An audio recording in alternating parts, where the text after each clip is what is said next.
Je m'appelle Franck, je suis passionné de manga et d'animation japonaise. Et aujourd'hui, dans l'entrée des coulisses, je vais vous parler d'un auteur qui m'a accompagné encore aujourd'hui et qui m'a fait grandir.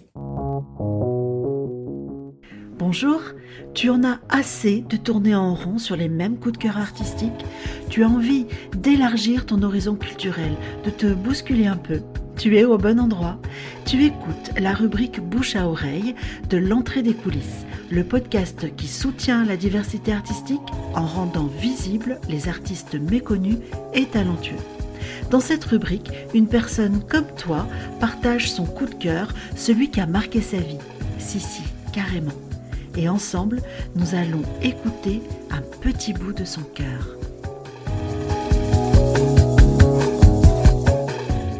Alors Franck, il faut que tu nous racontes comment tu as découvert cet artiste. La première fois que tu es tombé sur lui. Alors, j'ai découvert cet artiste étant enfant. C'est quelqu'un qui m'a marqué dans ma jeunesse.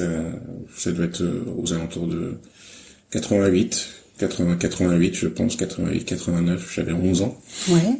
Et je l'ai découvert à la télé. À la télé? Ouais, parce que je suis un enfant de la télévision, en fait. Ouais. Tu te souviens de l'émission encore ou pas? Ouais, c'est une émission que tout le monde connaît, c'est le Club Dorothée, en fait. Oui, le fameux Club Dorothée. Bah ouais, Exactement. moi aussi j'étais fan. Ouais. Donc j'ai découvert cette œuvre en regardant un épisode un jour, et j'ai été complètement happé par le style des graphiques, Oui. les dessins ronds, une certaine forme d'irrévérence aussi, l'humour et l'action qu'il y avait dans ce dessin animé. C'était assez riche, il y avait un style assez mignon, mais en même temps un peu dur aussi. Et c'est quelque chose qui m'a sauté aux yeux tout de suite et qui m'a fait chavirer. J'ai l'impression que ça avait l'air d'être très différent de ce que tu regardais déjà. On a l'impression que tu as été un peu étonné par cette différence. Alors totalement, parce que on va parler d'un manga et de sa version en animation qu'on appelle un animé. Et auparavant, j'ai toujours aimé ce genre de médias. Et là, pour cette œuvre, ce qui faisait la différence, c'était le côté humoristique, le côté aussi, je te dis, ouais, très mignon, vraiment très mignon, très rond, et l'hostilité qu'il pouvait y avoir aussi dans le monde dans lequel se trouve le héros de cette histoire, en fait. Parce que on avait l'impression que c'était une forme de caricature, et pourtant il se passait des choses très tendues en quelques secondes. Mais c'était comment ça s'appelle, désamorcé. Cette sorte de tension était un peu désamorcée par l'humour anglais. Est-ce que tu te souviens particulièrement d'un épisode plus marquant que les autres qui te laisse un souvenir encore aujourd'hui? Alors il y en a beaucoup, mais je crois que le premier épisode m'a marqué parce que on voit un gamin sortir d'un étang avec un poisson géant, en fait. Ouais. Il est tout nu, il est tout potelé et tout, et il a une queue de singe. Et c'est un enfant humain, mais avec une queue de singe. Et il se rhabille, il a une tenue d'arts martiaux, en fait. Et il se traîne ce poisson qui est géant, en fait, qui vient juste de pêcher dans l'étang, en fait. Et ce poisson est quasiment plus gros que lui, 2 fois plus gros que lui, en fait. Voilà. J'ai l'impression que tu avais pas mal d'émotions quand tu as découvert cet animé. Ouais. Et est-ce que tu arrives à mettre un mot sur ces émotions? Qu'est-ce que tu ressentais en fait quand tu regardais cet animé? Alors, une forme d'excitation. Ouais. D'excitation et d'étonnement en me demandant qu'est-ce qui allait venir après. Parce que c'était fascinant. C'était vraiment fascinant, en fait, à regarder et à découvrir. Et c'est un peu comme ce qui se passe souvent dans le manga ou l'animé. On se retrouve dans des situations qui virent un peu au fantastique en quelques secondes. Et là, j'ai étonnement, fascination. Est-ce que c'était quelque chose que tu partageais avec tes copains, tes copines, ou tu avais l'impression que tu étais seul au monde à regarder cet animé? Non, absolument pas. On était plein. Donc on parlait soit le soir même, soit le lendemain à l'école, en fait. Et Et c'est vrai que c'était extraordinaire. On attendait avec impatience de voir l'épisode de la semaine d'après pour en parler et savoir ce qui s'était passé, quoi. Est-ce qu'aujourd'hui, tu en as revu? Est-ce que tu redeviens le petit gosse devant son club Dorothée? J'en ai revu et je les ai partagés. Ouais. J'ai partagé, moi, ces épisodes-là avec mes enfants quand ils étaient plus jeunes. Ouais, transmission. Exactement. Et je trouve ça toujours aussi fascinant, en fait. Il y a quelque chose de magique avec cette œuvre qui fait que encore 40 ans plus tard, elle reste dans les annales, en fait. Elle reste vraiment quand on la fait lire, il se passe quelque chose chez le lecteur qui fait qu'il a envie de continuer et qu'il est tout de suite happé, en fait, par l'univers qui lui est présenté. Qu'est-ce que tu connais de l'auteur, en fait, de cet animé? Est-ce que tu connais des choses sur sa vie, sur son parcours, des anecdotes particulières? Est-ce que d'ailleurs tu as eu la curiosité de t'y intéresser? Oui, je connais plein de choses sur cet auteur. Et en fait, ce qui est terrible, c'est que donc j'ai découvert cet auteur par un dessin animé. Puis je me suis intéressé à la version papier de ce dessin animé, parce que en gros, en animation japonaise, la première création, c'est un manga, donc une bande dessinée japonaise, donc une bande dessinée en papier, qui après est adaptée en animation. Et nous, en France, on l'a découvert d'abord en animation et après en manga. Et moi, en fait, à travers sa bande dessinée, j'avais l'impression de découvrir l'auteur, et je l'ai découvert un petit peu plus lorsque les versions papier sont sorties. Elles ont été éditées en France. Il y a toujours un avant-propos. Dans le manga, l'auteur, dessinateur ou scénariste, parle dans la rabat de couverture de ce manga, et il nous parle de sa vie, de ses émotions, de ce qui se passe, s'il a eu un enfant, des choses comme ça. Et je découvrais cet auteur comme ça.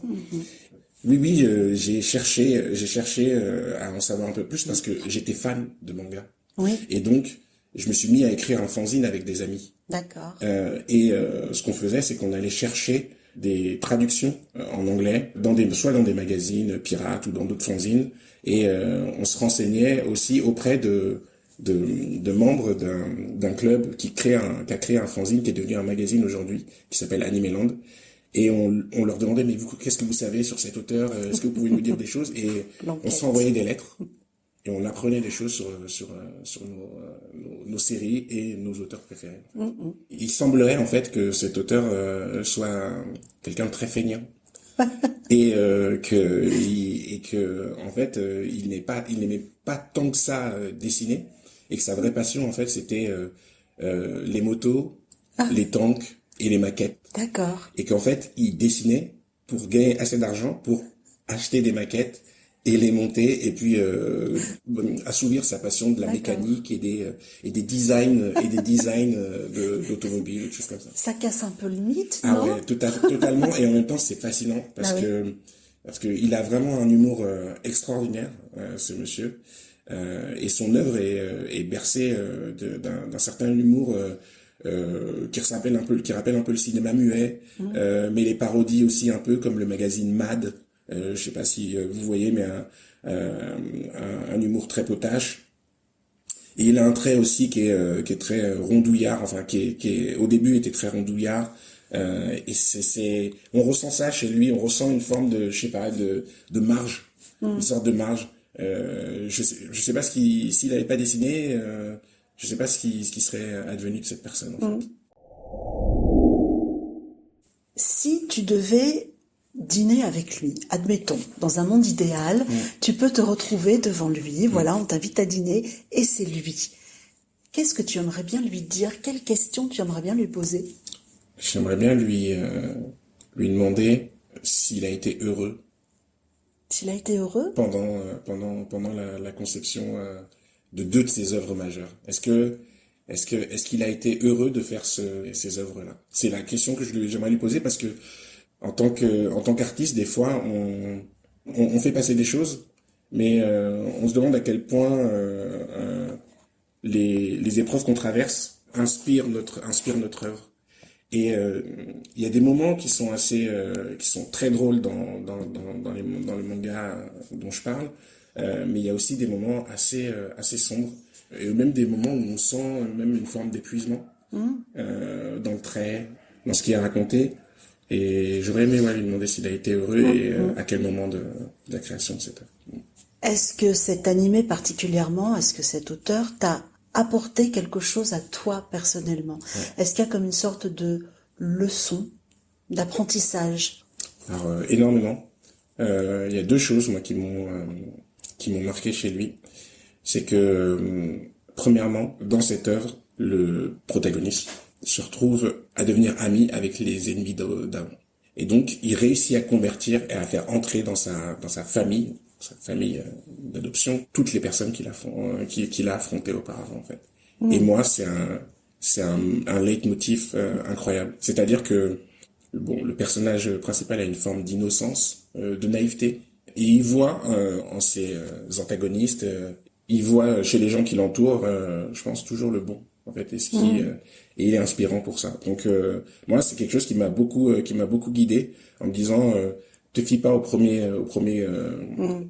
échanges que tu as eu avec quelqu'un, parce que en vrai elle doit avoir une histoire, et va chercher, gratte un peu plus. Et puis l'autre point, c'était la persévérance, à savoir que c'est pas parce que tu t'arrives dernier que tu peux pas monter un peu, travailler un peu plus, et travailler, et ne pas abandonner. Surtout ne pas abandonner, et toujours se dire travaille, et ça paiera à un moment ou à un autre. Il y a des gens qui sont plus doués que toi, mais tu peux quand même y arriver et être au même niveau qu'eux, en fait. À qui tu pourrais conseiller cette œuvre et cet auteur? Alors pour moi, c'est une œuvre qui est lisible de 7 à 77 ans. Et je la conseille vraiment à tout le monde. Après, c'est une œuvre avec laquelle on peut grandir. Mais je dirais qu'en tout cas, parce qu'il y a deux vrais segments dans cette œuvre. Je me dis qu'à partir de 10 ans, on peut commencer à la lire, et puis grandir avec au fur et à mesure. Après, c'est une œuvre qui est quand même très connue. Mais il y a toujours des gens qui la connaissent pas, en fait. Donc, tu conseillerais de commencer par la version manga ou par la version animée, ou peu importe? Je dirais de commencer par la version manga. Ah oui. Ouais, parce que elle est extraordinaire.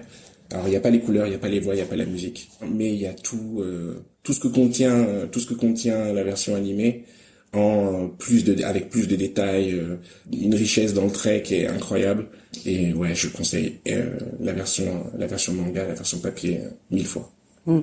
Et aujourd'hui, là, au micro de l'entrée des coulisses, ça te fait quoi d'en parler? Je suis hyper content. Parce que alors l'auteur est mort il y a pas très longtemps. L'auteur est mort il y a pas très longtemps, et quand j'ai appris la nouvelle, ça m'a marqué à un point que je ne soupçonnais pas.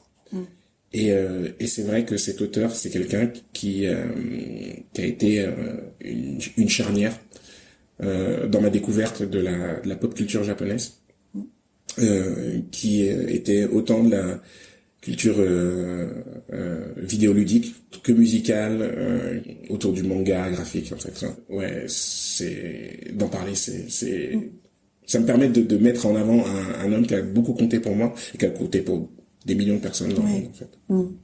Ouais, c'est un peu comme si une petite partie de ton enfance était partie avec lui, un peu. Et exactement, je pense que ça fait un peu ça. Je crois que la dernière fois que ça m'avait fait ça, c'était Michael Jackson, en fait. Ouais.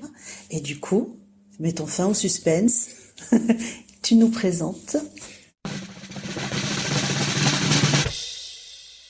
Alors je vous présente Dragon Ball, fait par Akira Toriyama, donc un auteur japonais. Et Dragon Ball est une œuvre qu'il faut absolument lire, ne serait-ce que pour découvrir le manga, pour découvrir une certaine forme d'humour à la japonaise, mais aussi un auteur singulier, au trait singulier, qui a inspiré des millions et des millions de personnes, d'artistes, de joueurs, parce qu'il n'a pas fait que ça, il n'a pas fait que ce manga. Il a fait d'autres titres, et très inspirants pour la communauté d'artistes dans le monde.